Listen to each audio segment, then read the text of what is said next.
Ja mustelmia saattaa saada, vaikka ei itse ole tuolla ottelemassakaan. Täällä tapahtumapaikalla sattuu ja tapahtuu kaikenlaista. Ja itse asiassa lajihan on sitten jännittävä täällä välillä, kun sä tulet matsaamassa, että sä löydät itse asiassa mustelmia ja synnystä, sä et edes tiedä, mistä ne on tullut. Että adrenaliini on sille kiva asia, että aina ei tiedä, mistä vahingot on tullut. Nimimerkillä mulla on sellainen kämmäinen kokoinen mustelma kädessä viime viikonlopun Seifin kisoista ja mulla ei mitään havaintoa, mistä se on tullut. Niin nyt kun se oli kuitenkin pehmovarusteista, missä kyllä yleensä tulee niitä mustelmia enemmän kuin tuolla panssarissa. Joo, tää on myös hauska ilmiö, että pehmoissa otteleminen usein sattuu enemmän pelleissä. Jos otellaan sille, että lyödään oikeasti kovaa. Nyt mennään taas rauhallisesti ja sieltä selkeästi haetaan jotain tommosia kalasteluliikkeitä.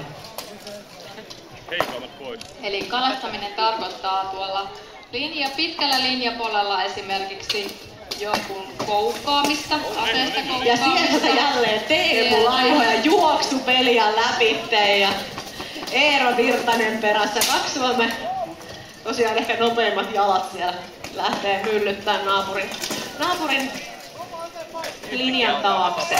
Oh my god, one is dead. Siellä hyvää puhetta siitä, että Eero tarvitsee apua. Ei tarvitse. Irti on.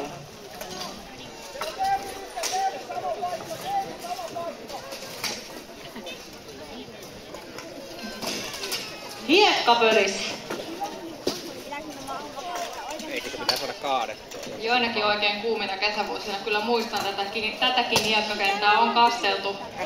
Mutta nyt vasta tässä vaiheessa iltapäivää saadaan onneksi vasta nyt näitä pölypilviä. Kiinnostavaa tietää, kuinka raskasta Taidettiinpä joskus kastella suolavedellä ja se näkyy ja tuntuu sitten turnauksen jälkeen tuolla treeniksen huoltonurkassa. Aurinko paistaa, että mulla on aina toppotakkin käytännössä alla. Joo, varustethan on terästä ja nehän ruvastuu totta kai. Niin kuin teräs ruvastuu, joten semmoista suolavedellä kasteleminen yleensä aiheuttaa ikäviä jälkitoimenpiteitä.